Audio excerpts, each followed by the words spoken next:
Shalom, salam sejahtera untuk kita semuanya bersama Allah di waktu fajar. Renungan pagi kita hari ini, Minggu 13 November 2022 dengan judul Dia akan menjadi Allah kita. Ayat inti terdapat di dalam Keluaran 6 ayat yang ke-7. Aku akan mengangkat kamu menjadi umatku dan aku akan menjadi Allahmu, supaya kamu mengetahui bahwa akulah Tuhan Allahmu yang membebaskan kamu dari kerja paksa orang Mesir. Saudara-saudara yang dikasihi Tuhan, kembali pagi ini memberikan 3 poin penting untuk kita renungkan bersama.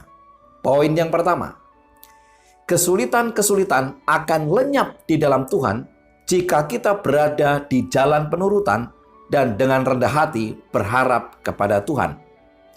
Mari kita baca kutipannya. Allah Israel yang Maha Kuasa itu adalah Allah kita. Di dalam Dia kita bisa berharap, dan jikalau kita menurut kepada tuntutan-tuntutannya, Ia akan mengerjakan bagi kita dalam satu cara yang mencolok sebagaimana yang telah dilakukannya bagi umatnya pada zaman dahulu. Lakukan tugasmu apapun yang terjadi. Kesulitan-kesulitan yang tampaknya tidak dapat diatasi, yang memenuhi hatimu dengan kegentaran, akan lenyap apabila engkau maju terus di dalam jalan penurutan dan dengan rendah hati berharap kepada Tuhan. Alfa dan Omega, jilid 2, halaman 30. Saudara-saudara yang dikasihi Tuhan, Allah telah memberikan janji kepada kita. Janji akan keberhasilan, janji akan penyertaan, janji akan menolong kita bila mana kita menghadapi kesulitan-kesulitan. Namun kuncinya adalah, apakah kita mau menuruti akan jalan-jalan Tuhan atau kita akan berjalan berdasarkan jalan-jalan kita. Terbukti pada waktu dulu Allah telah melepaskan bangsa Israel dari perhambaan di Mesir. Ketika mereka berjalan menurut apa yang katakan Tuhan, mereka berhasil dibebaskan. Hari ini, apakah saya dan saudara mengikuti jalan-jalan penurutan terhadap Tuhan atau justru sebaliknya? Namun demikian, Allah berjanji untuk menolong kita. Poin yang kedua, di dalam segala urusan Allah dengan umatnya terdapatlah keadilannya yang tegas dan tidak memihak. Alfa dan Omega, jilid 2, halaman 70 mengatakan, di dalam segala urusannya Allah dengan umatnya terdapatlah bercampur dengan kasih dan rahmatnya, bukti yang amat jelas akan keadilannya yang tegas dan tidak memihak. Hal ini dinyatakan di dalam sejarah bangsa Israel. Allah telah mengaruniakan berkat-berkat yang limpah kepada mereka. Namun demikian, betapa cepat dan hebatnya pembalasan yang telah diturunkan kepada mereka atas pelanggaran yang telah mereka lakukan. Saudara-saudara yang dikasihi Tuhan, sekali lagi bahwa Allah itu maha adil dan keadilannya dinyatakan dengan tegas. Ketika bangsa Israel menurut, maka berkat-berkat Tuhan diberikan kepada mereka.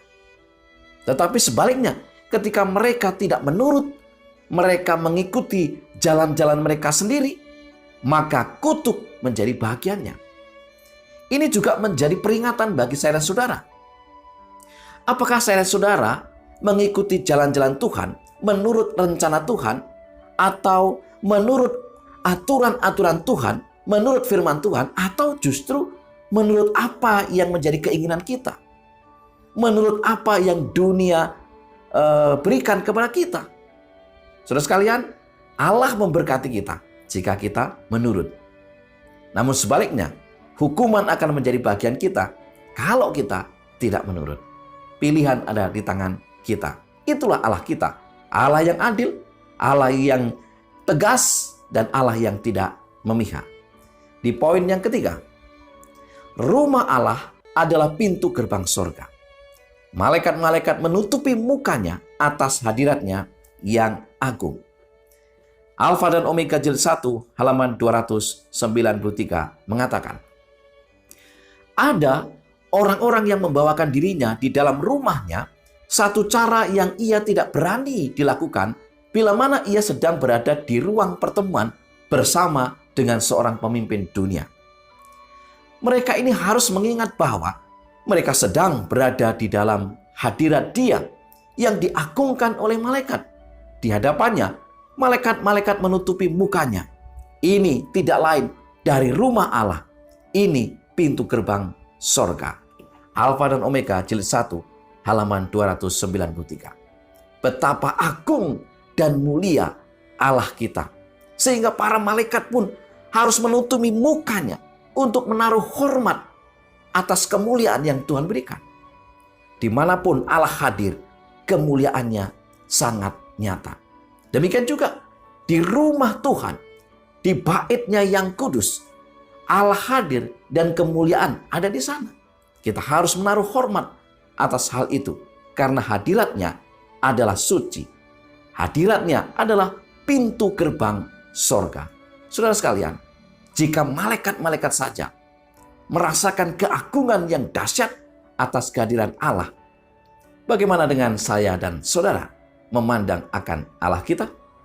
3 poin utama kita hari ini adalah, yang pertama, kesulitan-kesulitan akan lenyap di dalam Tuhan jika kita berada di jalan penurutan dan dengan rendah hati berharap kepada Tuhan.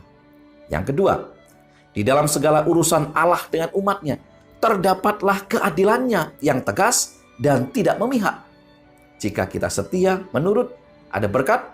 Jika kita menurut akan jalan kita sendiri, bahkan melenceng dari jalan Allah, ada kutuk. Yang ketiga, rumah Allah adalah pintu gerbang surga. Malaikat-malaikat menutupi mukanya atas hadiratnya yang agung, menggambarkan betapa mulia, betapa besar, dan betapa dahsyat Allah kita. Mari kita tunduk kepala dan berdoa. Tuhan Bapa di surga, Allah yang penuh kasih, Engkau Allah yang maha besar. Engkau akan menolong kami, melepaskan kami, dan menuntun kami. Biarlah Tuhan memberkati kami. Curahkanlah kuasa Roh Kudus atas masing-masing kami. Roh yang akan memberikan kuasa di dalam kehidupan kami. Ampunilah pelanggaran dosa kami. Mohon berkat umat-umat Tuhan dimanapun mereka berada. Dalam nama Yesus kami berdoa. Amin. Saudara-saudara yang dikasihi Tuhan, selamat beraktivitas bersama Allah di waktu fajar. Tuhan memberkati kita.